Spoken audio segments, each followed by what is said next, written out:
On December 26, 1900, a supply ship arrived at the Flannan Isles lighthouse in Scotland. What they found there has never been explained.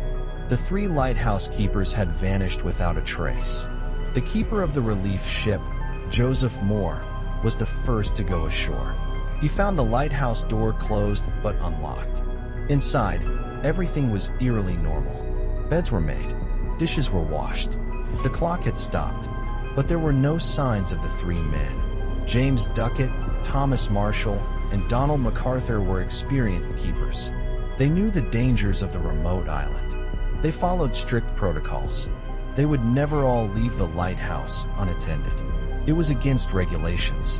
One keeper always had to remain inside, but all 3 were gone. Moore searched the entire island.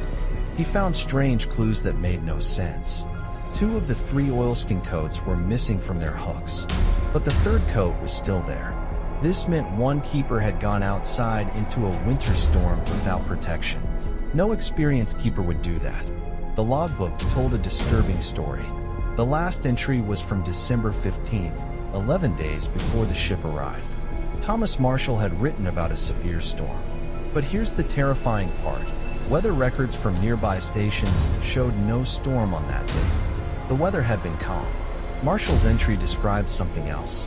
He wrote that James Duckett had been very quiet, and that Donald MacArthur had been crying. These were hardened men, experienced sailors. What could make them react this way? The final entry was the most disturbing. Storm ended. Sea calm. God is over all. After that, silence. Investigators found more strange evidence. The iron railings at the west landing were bent and damaged, as if struck by enormous force.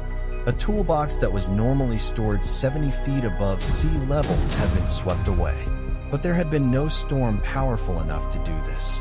Local legends spoke of phantom ships and supernatural beings that haunted the Flannan Isles. The islanders called them the Seven Hunters. They said the spirits didn't like outsiders on their islands. One theory suggests a rogue wave swept all 3 men into the sea. But this doesn't explain why one man wasn't wearing his coat, or why the logbook mentioned a storm that never happened, or why experienced keepers would all be outside at the same time. Another theory suggests murder, but there was no evidence of violence. No blood, no signs of struggle. And what happened to the body? The official investigation concluded the men were swept away by waves. But investigators couldn't explain all the evidence. The case was closed, but never truly solved. Over a century later, the Flannan Isles lighthouse still stands. Automated now. No keepers. Some sailors refuse to go near the islands. They say on quiet nights, you can hear 3 men calling for help from the rocks, calling to be rescued from whatever took them that December night in 1900.